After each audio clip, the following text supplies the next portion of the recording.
নমস্কার বন্ধুরা, আমি আবার আজ একটা নতুন রেসিপি নিয়ে তোমাদের সবার সামনে চলে এসেছি।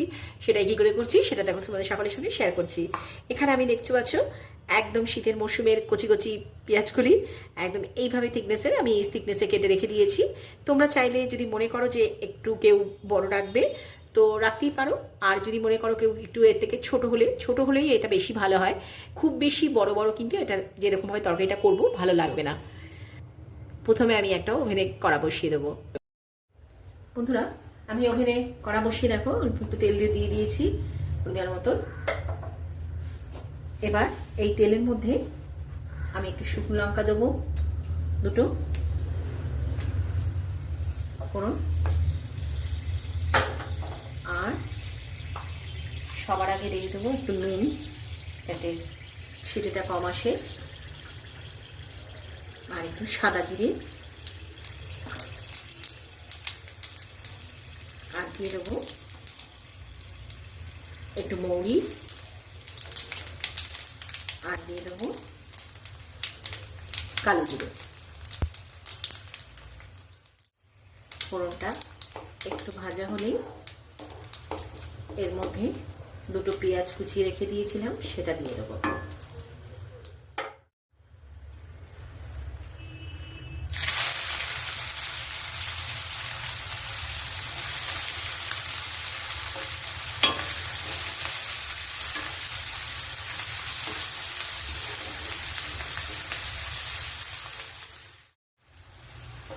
পেঁয়াজটা কিন্তু তোমাদের ভালো করে 80% ভেজে নিতে হবে। পেঁয়াজটা যখন 80% ভাজা হয়ে যাবে তারপর আমি এর মধ্যে আর সব মশলাগুলো অ্যাড করব। আমি এখানে একটা ছোট্ট গ্রিন বেল পেপার কেটে রেখে দিয়েছিলাম, সেটা একটু পেঁয়াজের সঙ্গেই ভেজে নিচ্ছি।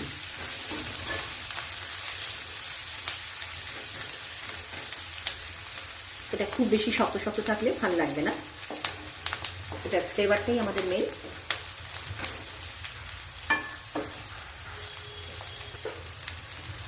আর অল্প একটু এর সঙ্গে হিং দিয়ে দেবো।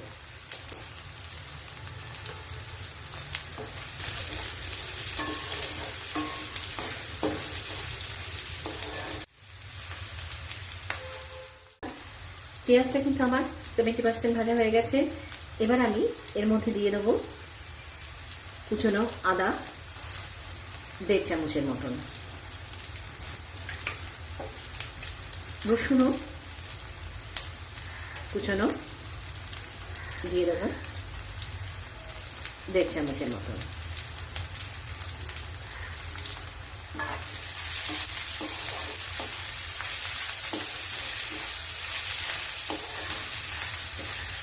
এবার এর মধ্যে আমি দিয়ে দেবো 2 চামচ বেসন।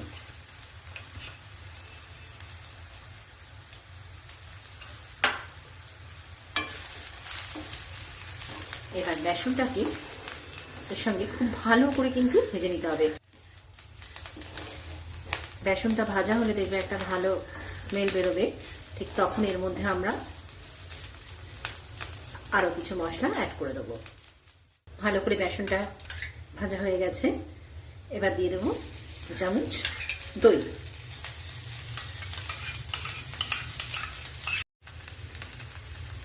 এবার দিয়ে দেবো এর মধ্যে 1 চামচ ধনে গুঁড়ো, আর দিয়ে দেবো 1/2 চামচ হলুদ গুঁড়ো। আমি এখানে কাঁচা লঙ্কার ঝালে দিচ্ছি, তোমরা চাইলে এখানে গুঁড়ো লঙ্কাও অ্যাড করতে পারো। ঝালটা যে যেরকম খাবে সেই বুঝেই দেবে।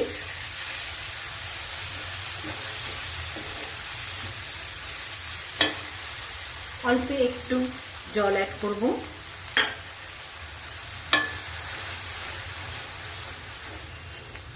মশলাটাকে ভালো করে কষিয়ে নেব। আমার ভালো করে মশলাটা কষে গেছে, এবার আমি এর মধ্যে দিয়ে দেবো পেঁয়াজগুলো।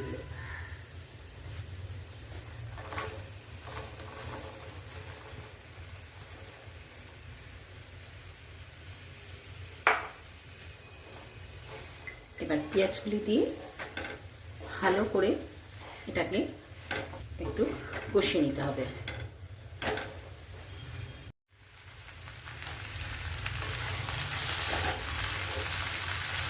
এটা আমরা একটু ঢেকে দেব যাতে পেঁয়াজ কলিগুলো একটু মজে যায়। তার আগে একটু নুন দিয়ে দেবো। আগে আমরা তেলেতে সামান্য নুন দিয়েছিলাম, আবার একটু নুন দিয়ে দিলাম। নুনটা একটু বুঝিয়ে দিতে হবে, কেন যেহেতু দই দিয়েছি, বেশি নুনের পরিমাণটা হয়ে গেলে খেতে ভালো লাগবে না।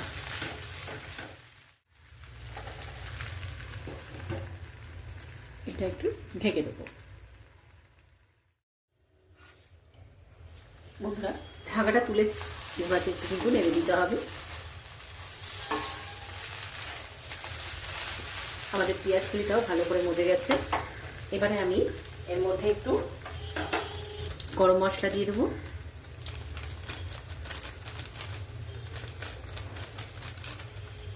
অল্প করে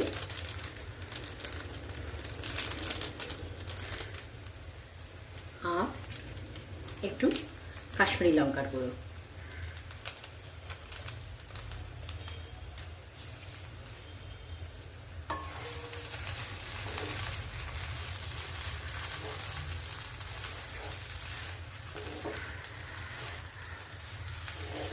এবার আমি হালকা উষ্ণ একটু গরম জল করে রেখে দিয়েছি।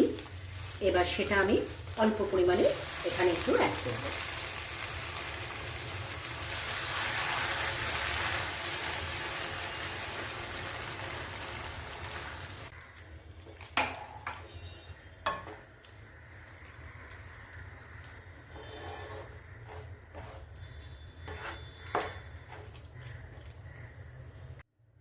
বন্ধুরা, জল দিয়ে এইভাবে পুরো এ করে, খুব বেশি পাতলা হবে না, আবার খুব বেশি একদম গাঢ় ঘন ঘন মাখা মাখাও ভালো লাগবে না। এটা যেরকম একটা এই থিকনেসটাই।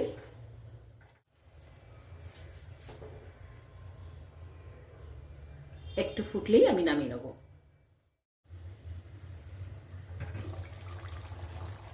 আমার পেঁয়াজগুলির তরকারি রেডি।